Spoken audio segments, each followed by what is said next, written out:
નમસ્તે વિદ્યાર્થી મિત્રો, આજે વાત કરીશું ધોરણ 6 અને વિષય હિન્દીના પ્રથમ સત્રના પાઠ નંબર 6 શુભ પાઠના સંપૂર્ણ સ્વાધ્યાયન પોથી સોલ્યુશન મેળવીશું। એ પહેલા ચેનલની અંદર પ્રથમ વખત આવ્યા છો તો વિદ્યાર્થી મિત્રો ચેનલને ખાસ સબસ્ક્રાઇબ કરી देवी। प्रश्न नंबर 1, सही विकल्प चुनकर निशाना कीजिए। 5 साल की उम्र में रेशमा की कौन सी बीमारी हुई थी? तो पोलियो। पोलियो की बीमारी से रेशमा के शरीर के कौन सा अंग प्रभावित हुआ था? तो पैर। अंधेरे पर उजाले की जीत का त्योहार यानी दीपावली। रेशमा जिंदा दिल से अपना जीवन जी रही थी। वाक्य में रेखांकित शब्द का जिंदा दिल का अर्थ क्या होता है? तो खुश मिजाजी। बस आप मुझे सामान की लिस्ट और एक थैला दे दीजिए, ये विधान कौन बोलता है? तो रेशमा।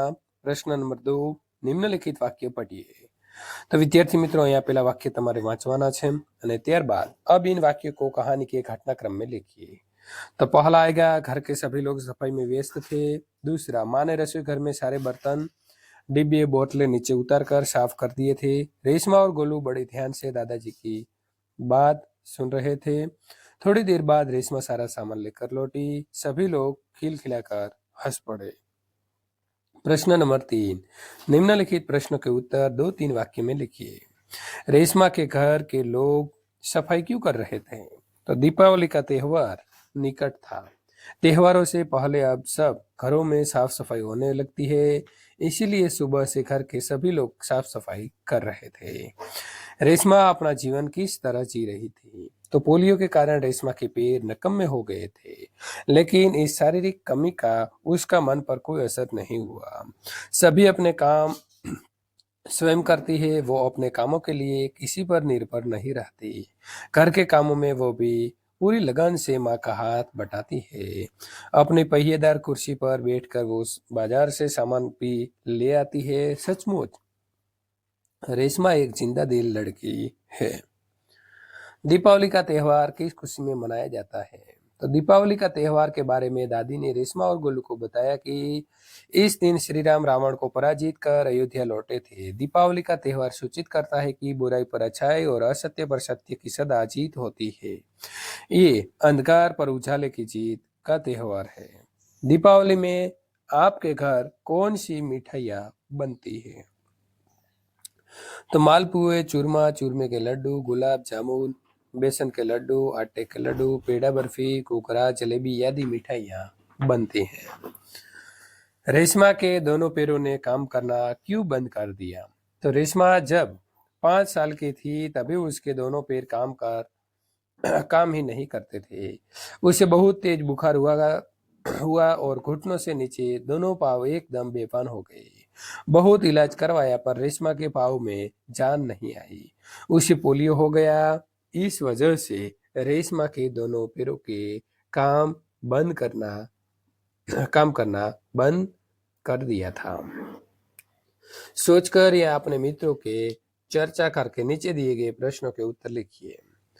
आपके परिवार में दीपावली किस तरह मनाई जाती है? तो इस त्योहार के आने के कई दिनों पहले से ही घरों की लिपाई पुताई सजावट प्रारंभ हो जाती है। इस दिन पहनने के लिए नए कपड़े बनवाए जाते हैं, मिठाइयाँ बनाई जाती है। इस दिन देवी लक्ष्मी की पूजा की जाती है, इसीलिए उनके आगमन और स्वागत के लिए घरों को सजाया जाता है। ये त्योहार 5 दिनों तक मनाया जाता है। पटाखे छुटाते वक्त किन बातों के ध्यान रखना चाहिए? पटाखे फोड़ते समय जितने खुशी देते हैं, इतना ही आपकी एक छोटी सी गलती भी आप पर भारी पड़ सकती है। इसीलिए पटाखे बड़ों की देखरेख में ही जलाए। खास तौर पर बच्चे अपने माता पिता के बिना पटाखे न जलाए, क्योंकि उसी में उनका नुकसान पहुंचने का खतरा सबसे ज्यादा होता है। कोई भी त्योहार आने से पहले आपके घर कौन कौन सी तैयारियां होती हैं? तो हमारे घर में सर्वप्रथम पूरे घर की सफाई की जाती है। सभी चीजों को झाड़ू पोछा करके व्यवस्थित ढंग से रखा जाता है। बाद कुछ मीठे और कुछ नमकीन पकवान बनाए जाते हैं। परिवार के सदस्यों के लिए नए कपड़े सिलाई खरीदे जाते हैं। पटाखे जलाने से हवा प्रदूषित होती है या नहीं? आपके विचार लिखिए। तो दीपावली के त्योहार के दौरान वायु प्रदूषण का स्तर काफी ज्यादा बढ़ जाता है। पटाखों के जलने से कारण निकलने वाले धुएं के कारण वायु काफी प्रदूषित हो जाता है, जिससे लोगों को सांस लेने में भी कभी दिक्कत होती है। भारी मात्रा में पटाखों को जलाने का ये प्रभाव दिवाली के कई दिनों बाद तक बना रहता है। होटल दावत, शुद्ध शाकाहारी होटल मेनू कार्ड, तो आप मेनू देख सकते हैं, उसके यहाँ खास सुविधा मिलती है वो भी देख सकते हैं। उसके बाद सही विकल्प चुनकर निशाना कीजिए, यहाँ किस होटल का मेनू दिया गया है। तो दावत होटल सुबह कितने बजे खुलती है? तो 10 बजे। होटल शाम कितने बजे बंद होती है? तो 9 बजे। आप होटल दावत में एक हाफ दाल फ्राई, एक हाफ सेव टमाटर और 5 बटर रोटी खाते हैं, तो आपको कितना बिल भुगतान करना पड़ेगा? तो 140। आप अपने मित्रों के साथ होटल दावत में चाय पीने गए, एक कप चाय और 2 फुल कॉफी आपने पी, तो आप कितने बिल भुगतान करना होगा? तो 50 रुपये। होटल दावत में खास सुविधा कौन सी है? तो पार्सल की। होटल दावत में आपको पार्सल मंगवाना है तो किस समय मंगवाएंगे? तो 11 से 1 बजे तक।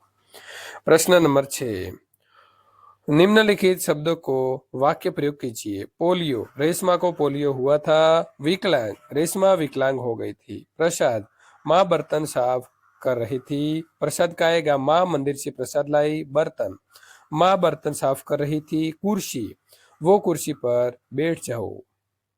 प्रश्न नंबर 7, उचित विकल्प चुनकर अर्थ लिखिए। जिंदा दिल तो से खुश मिजाज, व्यस्त तो काम में लगा हुआ, दैनिक तो रोजाना, बेजान तो निर्जीव, उत्सुकता तो तीव्र इच्छा, बुर्जुक तो बड़े बूढ़े, व्यवस्थित तो ढंग से, और प्रकाश तो रोशनी।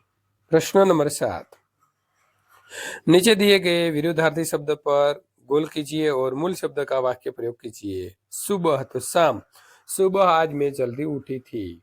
प्रकाश तो अंधकार, प्रकाश चारों ओर फैला हुआ था। मित्र तो शत्रु, वो मेरा मित्र है। अच्छाई तो बुराई, हमें हमेशा अच्छाई करना चाहिए। निर्दोष तो दोषित, वो निर्दोष है। प्रश्न नंबर 8, रेखांकित शब्द में वचन परिवर्तन करके वाक्य फिर से लिखिए। मैं पुस्तक पढ़ता हूँ, हम पुस्तक पढ़ रहे हैं। लड़कियां मैदान में खेल रही हैं, लड़की मैदान में खेल रही है। उसने केला खाया, उसने केले खाए। पेड़ पर पक्षी का घोंसला है, पेड़ पर पक्षियों के घोंसले हैं। डॉक्टर ने मरीज को अच्छी तरह से देखभाल की, डॉक्टर ने मरीजों की अच्छी तरह से देखभाल की। मुहावरे का अर्थ देकर वाक्य प्रयोग कीजिए। आंखों का तारा होना, तो बहुत प्यारा होना। राकेश अपनी माँ की आंखों का तारा है। काम में मदद करना, तो हाथ बांटना। दीदी घर के कामों में माँ के हाथ बटाती है। पीठ थपथपाना, तो शाबाशी देना।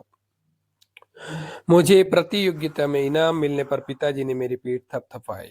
निम्नलिखित शब्दों को संज्ञा, सर्वनाम और विशेषण को पहचान कर लिखिए। तो संज्ञा कौन सी है? तो हिमालय, नदी, गंगा और पहाड़। सर्वनाम ये, आप, वो, और विशेषण अच्छा, महान और तीन। हिमालय बड़ा पहाड़ है, गंगा भारत की बड़ी नदी है। आप कौन है? वो लड़की कब से खड़ी है, वो महान इंसान थे, वहां पर 3 लड़के बैठे हैं। शब्दकोश के क्रम में लिखिए। आकाश, अंगूर, गरीब, तूफान, निर्दोष, भूकंप, मेहनत और सुंदर।